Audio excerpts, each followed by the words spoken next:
What is up? I got a lot of requests for this video, how to grow a type beat channel on YouTube. I might have some good advice for this because I've gotten over 42.5 million views, 110,000 subs, and it still feels weird to say, but I've made almost $1 million off type beats alone. I'm trying to give out every secret that I can think of that I know of in this video. If you got any value from this video or just enjoyed it, make sure to like and subscribe because it really helps out the channel. Let's start with why you would even want to grow a type beat channel. One, it's a good way to make a living off music. You could even make a great living off music, depending on how hard you're willing to go and how much you're willing to study the algorithm.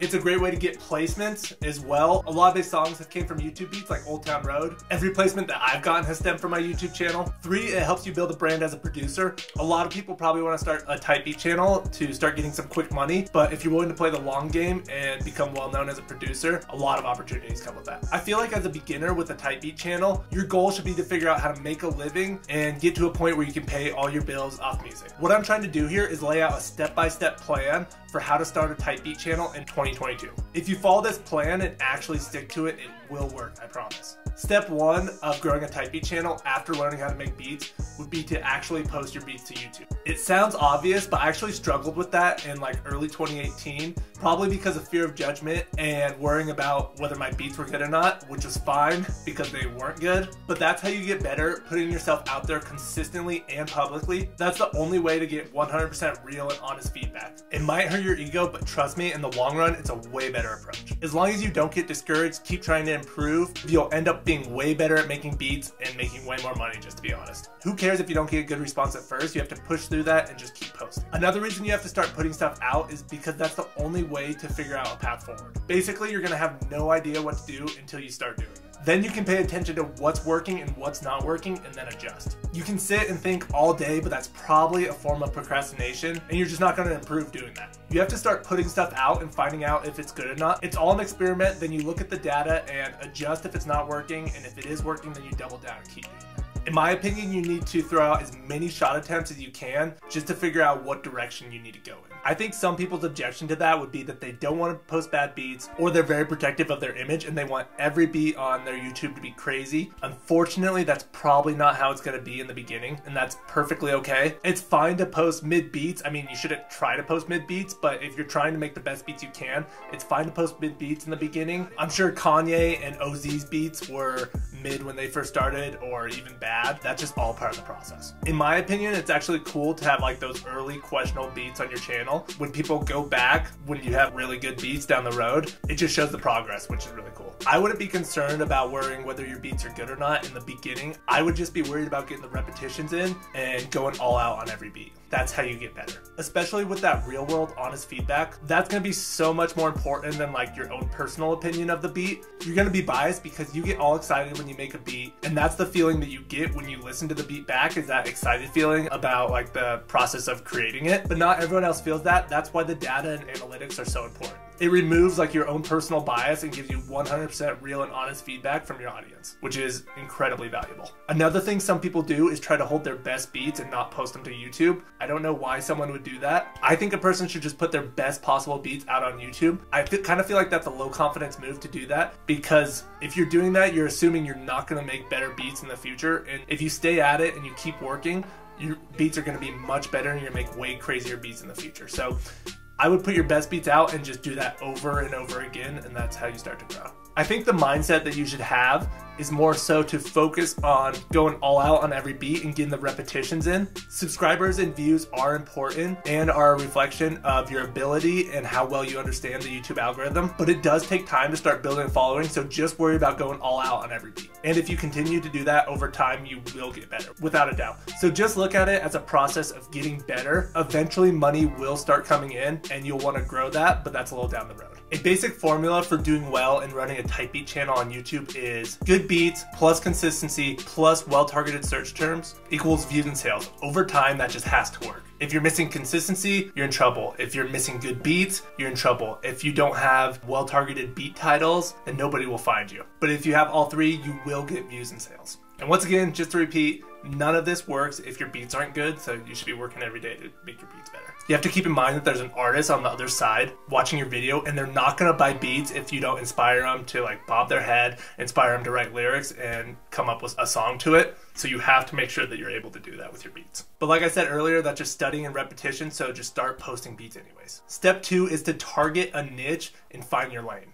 There's a couple ways to do this. I know everyone says this, but if you just post Drake, Kanye, and Cole type beats, you're probably not gonna get any traction because you're competing with people with hundreds of thousands of subs and engaged audience. It's just not gonna work. What you have to do is niche down and find the smallest market that you can dominate, the smallest viable market, and you're gonna wanna run that. You're looking for the sweet spot. You want the market that you're going after to be small enough that there's no big players going after it, but big enough that people are searching up those search terms. I would err on the side of going after a market that's too small, because if you go too big, you'll just get lost. You won't make any sales. At least if you go too small, a small amount of people will find it and view it, and you will make some sales most likely. After that, if it is too small and you're not making enough, then just level up and go with a slightly bigger one. And just keep doing that until you find that sweet spot. Like most things, there's multiple ways to do this. Approach number 1 would be to find a smaller artist with a cult following. An example of this would have been Logic in like 2018. He had a bunch of diehard fans, but he wasn't mainstream enough that everyone was doing his type beats, so there's an opportunity there. When an artist has diehard fans like that, the artists that are looking up their type beats are super into them and are super excited, and when they're excited like that, they're much more likely to become a fan of you and much more likely to purchase that beat because it's exactly what they're looking for. Another example of an artist like this would be NF. I don't see him a lot in the mainstream, but he has a ton of diehard fans, and I don't think a lot of big YouTube producers are going after his type beat, which means there's a bunch of opportunity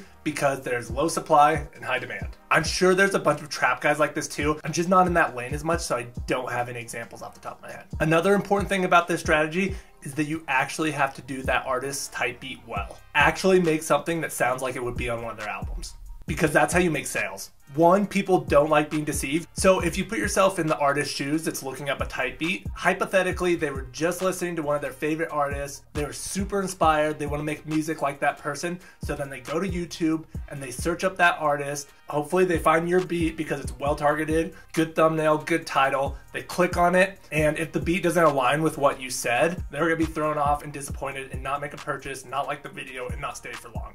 But if it is exactly what they wanted, it sounds very much like that artist, they're gonna be very inspired, happy they found the beat, they're in the mood to write, they're much more likely to make a purchase. Maybe some people's objection to the niching down strategy would be that you might limit your potential audience, but that is just not true. 1, the market is so big and there's so many people looking up specific type beats that's actually okay to exclude people. You still have a ton of potential customers. And if you go super broad and just put Drake type beat for your very first type beat that you upload, it's just gonna get lost in the millions of videos uploaded to YouTube and no one will ever see it. And then 2, if the beat is actually crazy, there's a good chance it will actually transcend its niche and start getting recommended to people who never even searched up that search term. That's actually happened to me quite a few times, so it's a complete myth that you're gonna limit your audience. Another way you can niche down is to be on the lookout for up and coming artists. For example, if you would have started posting Jack Harlow type beats before he dropped What's Poppin', you actually would have made a ton of sales before because people were already onto him and it was probably low competition. And then when he pops, you were running Jack Harlow type beats, so you blow up with him. With this strategy, you're kind of betting on artists that you think could potentially pop. Really be on the lookout and pay attention to the culture. If you can target artists before they blow up and get in early, that's a great way to get your channel off the ground. The third approach to niching down and being more targeted with your beat titles is to take a bigger artist like Kanye, Drake, Cole, and you can do a specific album type beat. So instead of just posting a generic Drake type beat, you can actually post Drake Take Care type beat, which is a timeless classic album that people will search up and listen to forever, and your big producers probably aren't going after Drake Take Care type beat. The cool thing about this strategy is that you hit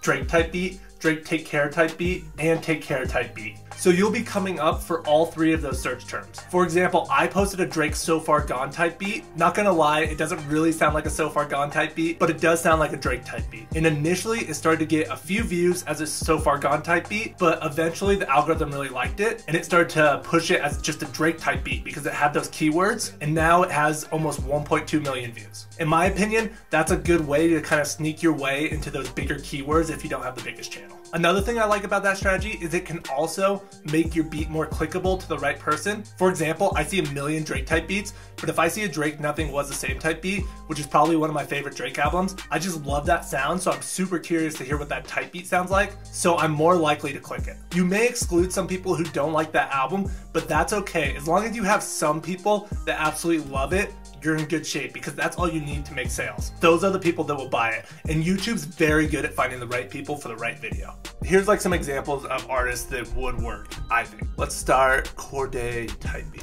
So say you make a J. Cole type beat in the beginning, don't post it as a J. Cole type beat. Post it as a Cordae type beat, a Boss type beat, maybe like Freddie Gibbs. You'd even go like throwback and do like a Wale type beat or something. 868 subs, made it on the top. So 1.4K, I mean, yeah, there is opportunity here. Like if you're starting from 0, I would not do Cordae type beat.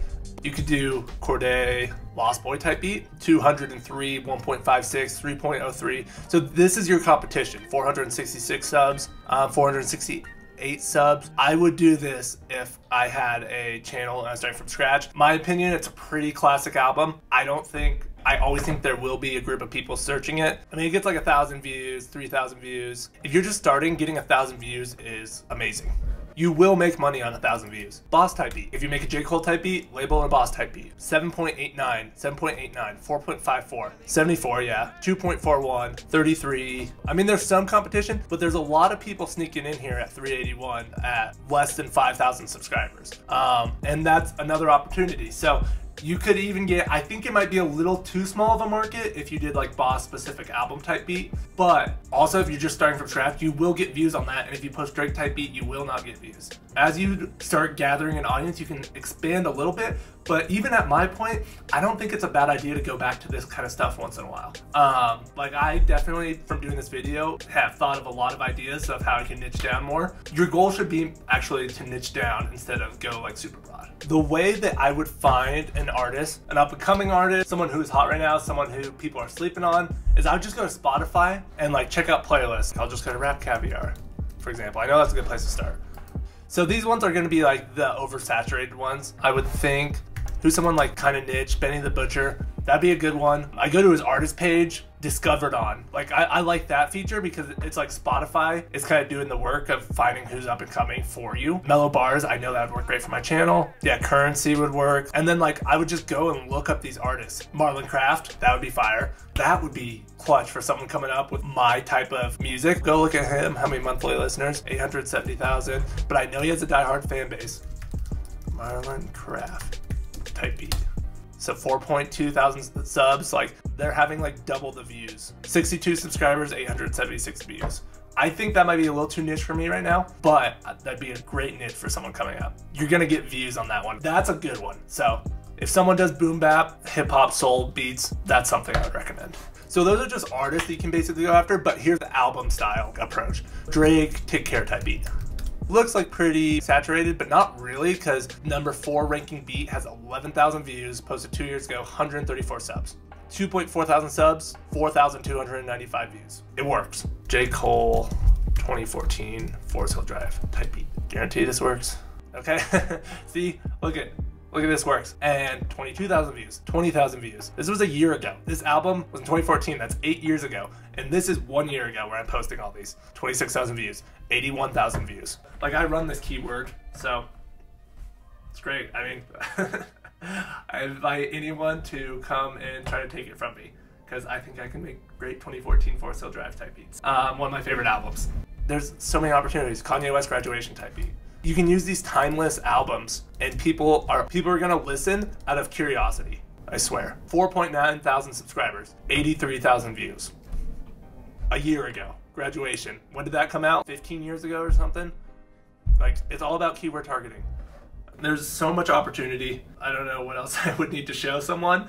It's not dead, it's not oversaturated. It's just not.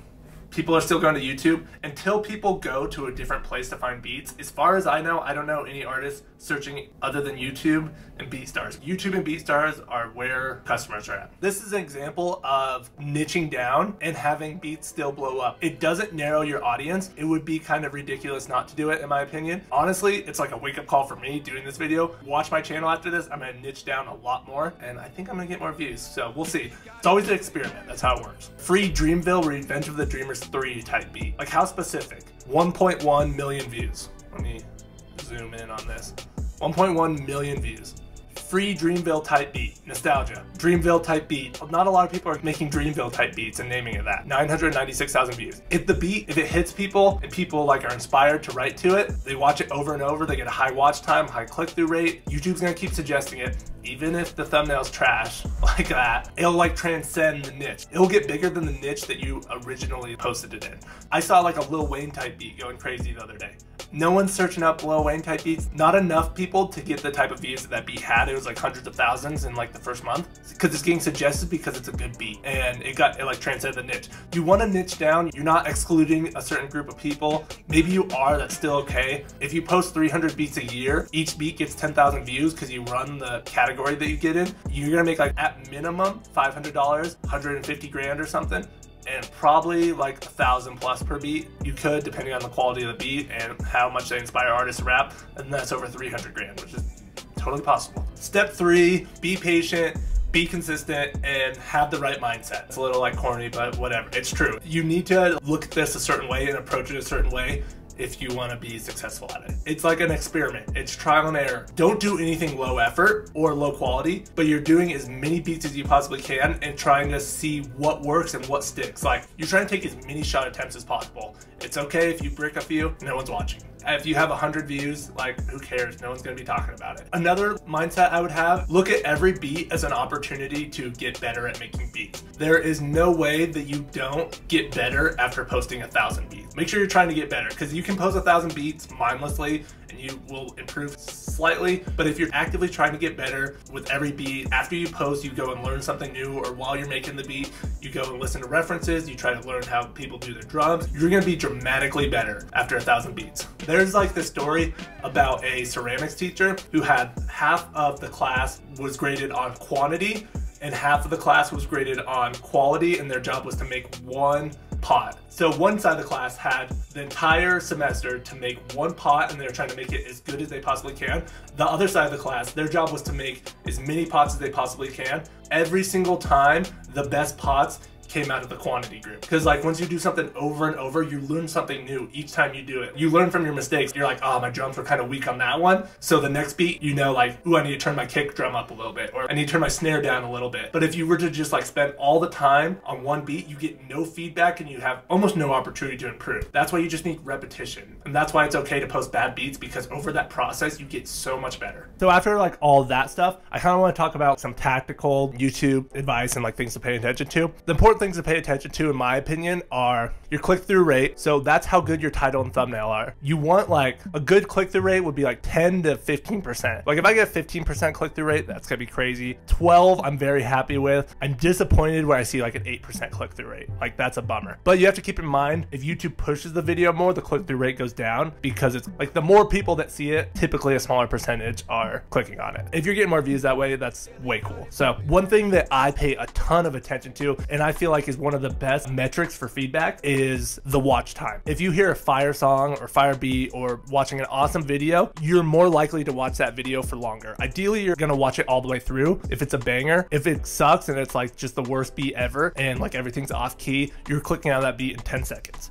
Every morning after I post a beat, I will check my watch time, and I'm not gonna lie, it like affects me. If I have a bad watch time, I'm in like a bad mood for like an hour or so. I mean, I bounce back. Usually it ends up being motivating. It can hurt. Like if I pull up a 109 watch time, I'm like, damn, like am I even good at making beats anymore? But like if I get a 212 or 230 watch time, then like I'm through the roof and it's the best day ever. Probably not like the healthiest attitude, but whatever. Other things I'd say is like good YouTube habits are important. For the thumbnail, I would say the brighter the better. Good clear picture of the artist's face, a consistent look for your channel. So that's only if you use the artist. Like Yondo was a great example. I think he had incredible thumbnails. He had that light orange vibe going on. You knew that was a Yondo beat. That's what you want, is once you build some brand recognition, people, when they see your video suggested on the side or in the recommendation, they instantly, half a second, they know it's your beat. If you've been delivering, they're gonna click on it more often. It's just a great way for people to find you. Also, think people first, algorithm second, but you can't forget about the algorithm. The way I kind of look at it is you're leveraging the algorithm to get to people.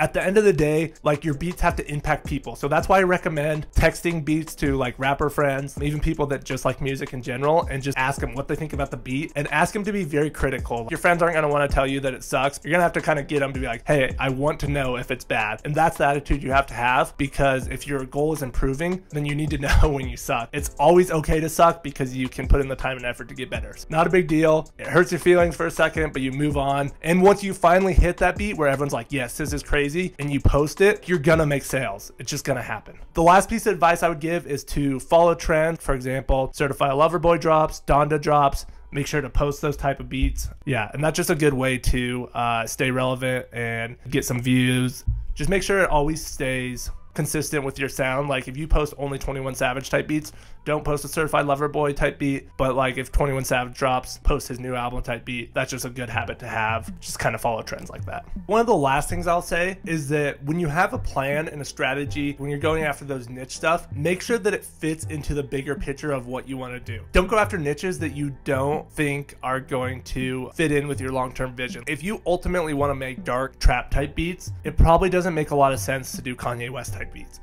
And vice versa. I guess I would just say have your long-term vision in mind and make sure everything like aligns to where you ultimately want to go. And if you don't have a long-term vision, then I would get a long-term vision, because then it gives you direction. And if you don't have one, then you're not sure where to go. Overall, I think that's like all the secrets that I have for YouTube that I can think of. If I left anything out, or if you have questions about anything, let me know in the comments. I get a lot of questions about running ads. I don't run ads on YouTube. I think organic's the way to go, but I'm also not opposed to it. I mean, if someone's running ads and it's working, that's great too. Like, I'm always open to new strategies. So yeah, I hope you enjoyed this. I hope you guys got value out of this. It was pretty much everything I could think of. Hope you guys go on and use this information and it works for you. And yeah, have a great day.